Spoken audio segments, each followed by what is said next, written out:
Hey, I'm Tommy B, and while I've been waiting for some parts to show up for a different project, something interesting showed up. This is the Arduboy FXC that Seed Studio sent over to me. This is basically a credit card sized game console you can program yourself. Today, I want to look at two things. One, is it actually worth your money? And two, can I make a game for it? So, let's get started.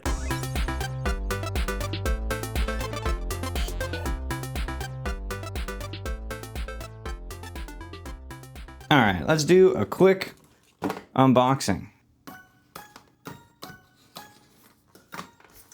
Few things worth mentioning. Seed Studio sent this to me free of charge, so take that with a grain of salt. I will also have a link to buy this in the description, and it will be an affiliate link. So if you want to support the channel and you're interested in the product, feel free to use that. But of course, that is up to you. This is pretty straightforward. There's not much in the box, it's just this. So I have looked into this a little bit. Arduboy themselves, they have a whole start guide, which we're gonna go through. And there's a community, which you can find a lot of games that other people have made and probably questions and things about this. But yeah, this is tiny. This is really small.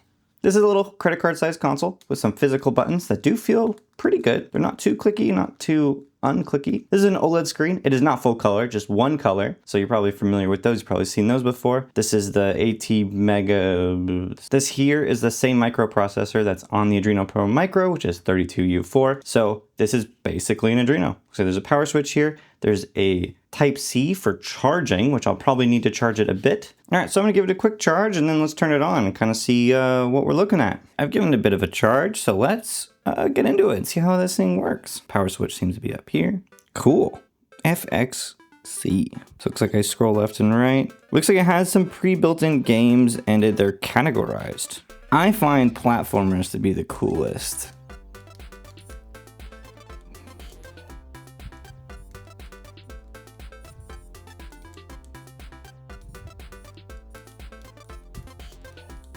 Ah, okay, that's pretty good. That's fun. Let's look at a couple others. Honestly, I could probably do this like all day. Let's see adventure. Sure, that looks cool. Whoa, there is a lot going on in this game. The coolest part to this to me is that somebody made all of this with basically Adreno code. Let's go to the desk and let's talk about actually coding on this because there's some really cool stuff with the IDE they use. It's online. All right, welcome to my much less messy desk this time around, and let's go ahead and get started with this. The box here points us to start.arduboy.com, so let's go ahead and start there and see what's up.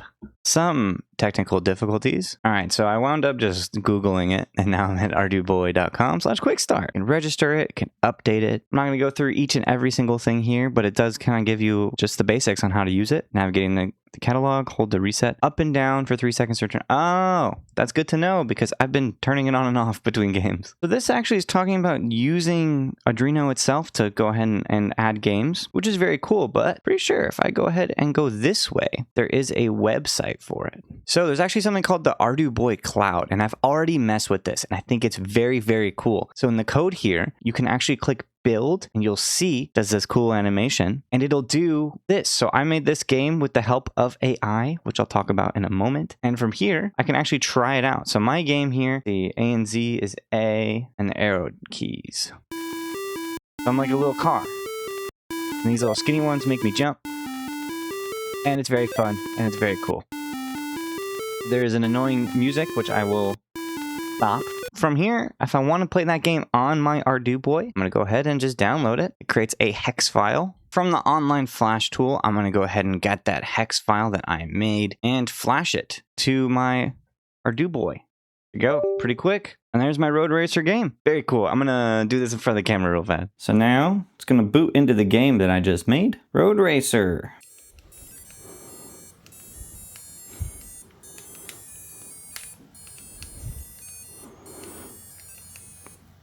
That's pretty fun. I really do like that. I may have not made the best game in the world, but it's pretty fun. The idea was like you can make it turn more if you press both the buttons. And yeah, it's cool. However, by putting my game on here, I've now gotten rid of all the other games. So how can I have more than one game on it like it was by default? Well, let's go back to the desk to talk about that. So think of this video much less like a full review and more so like an initial impressions and just my opinions on it. There is a lot going on with this, and I'm just learning more and more as I'm making this video, which is kind of crazy because I've already spent a decent amount of time with it. So let's talk about the next thing, which is actually the cart builder that they call. So Arduboy has a large community, and there already are people making these cart builders. And Mr. Blinky, it looks like, is the source of a lot of this stuff, which is very cool. So huge props to him for everything he's done. So it looks like there's the whole enchilada here. You can create your own. This website here, all these Arduboy games, there's tons and tons of stuff. So the whole enchilada is every game that they have published, which is a lot, and it looks like it fits. And you see here, I can download this bin, which will then create that file, which I can use that online flasher to flash to here, and I'll have every single game. That's overwhelming to me, though. So I see a guy who made a selection of games that he really likes. I'll probably like them too. So I'm gonna go ahead and click his list. I'm gonna download this bin. So if I go ahead and plug it in. The web flasher, by the way, by default does have the bin file that it comes with. I can go ahead and open this one. And now I'm sure there's a way to get the game I made to be part of this cart file. I haven't figured out how to do that, but it probably involves sharing my game with the community, which I'd be happy to do, but I think my game needs a little more work. Let's go ahead and get this installed, and we can look through the games again real quick. And then let's talk a little more about making games for it, because I think that's the coolest part of this whole thing. All right, so I just flashed that guy's collection of games and made it into a bin.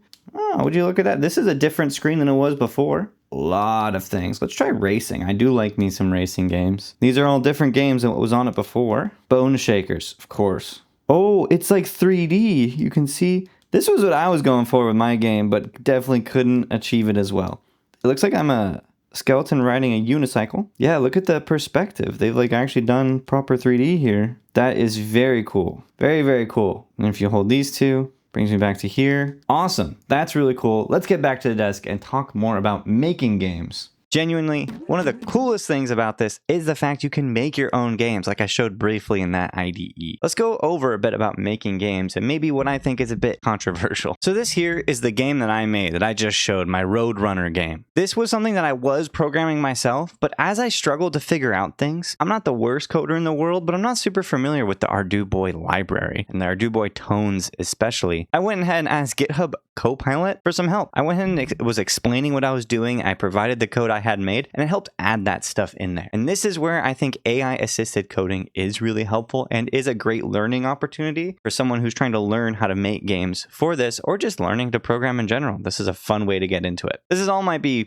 controversial, but the way I see it, there's two ways to approach coding with AI. There's the full-blown vibe coding, just telling it what to do and hoping for the best. And then there is the AI assisted. So you can start writing the code yourself. If there's problems, you can give it to the AI and ask for help. You can also use the AI to teach you about things that you may not know about. And that's where I think this is helpful, especially for someone who's trying to learn things. Like say a kid gets this and they want to learn to make a game for it. I want to give an example. So I'm going to make a new chat here and I'm going to ask it, hey, I want to make a Arduboy game that is a cat swatting flies. Something like this. You know, the prompts are really important with AI, but I'm asking it to write code for me. So I'm going to say, can you make me the INO file? And let's see what it comes up with. It may not work, but we'll find out. Cat swat flies. Press A to swat left, B to swat right. It made a whole INO. I can copy it here. I can go to my code here and I'll do a new project. I'm going to replace that with what it made and hit build and let's see what happens. Hopefully it works. I have no idea. This works. It doesn't look too much like I'm swatting real flies. Oh, so I have to press it when it touches the line. I think visually this game could use some fixes.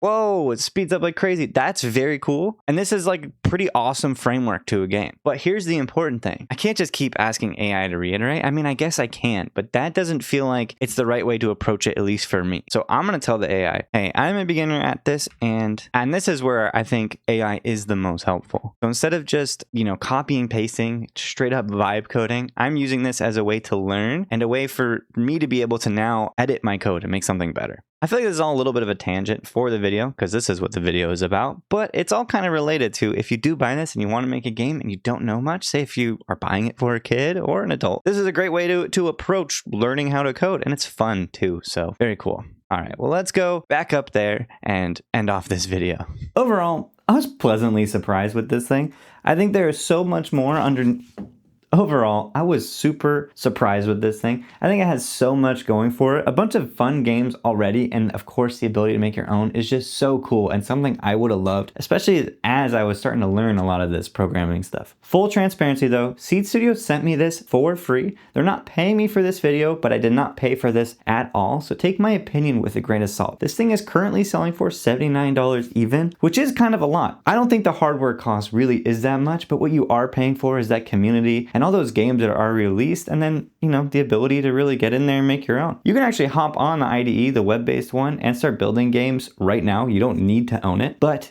playing the game that I made with the actual Arduboy was so much better. But do I think you should buy this? I can't say for sure. I think if it is right for you, you probably know already, and you've probably already clicked order, and hopefully use my link in the description because I do get a little money off that. It's an affiliate link. Or if you wanted to buy it for a gift for like a niece or nephew or somebody you know that's trying to get into this stuff, I think it's a great pathway to learn, especially with the AI stuff I was talking about before. Again, needs to be approached in the right way. In conclusion, this thing is super cool. Let me know in the comments below if you want a more dedicated video. I feel like I really only scratched the surface of everything out there for it. I'll post a lot of links to the stuff I found in the description below as well. So like to the community, to the cart builder, all that stuff. And yeah, thanks for watching. If I do make a follow-up video on this, it will probably be in a little while. The next video is definitely going to be the framework one, but that's all I have for you today. Thank you guys. Overall, I was pleasantly surprised with this thing. I think there is so much more under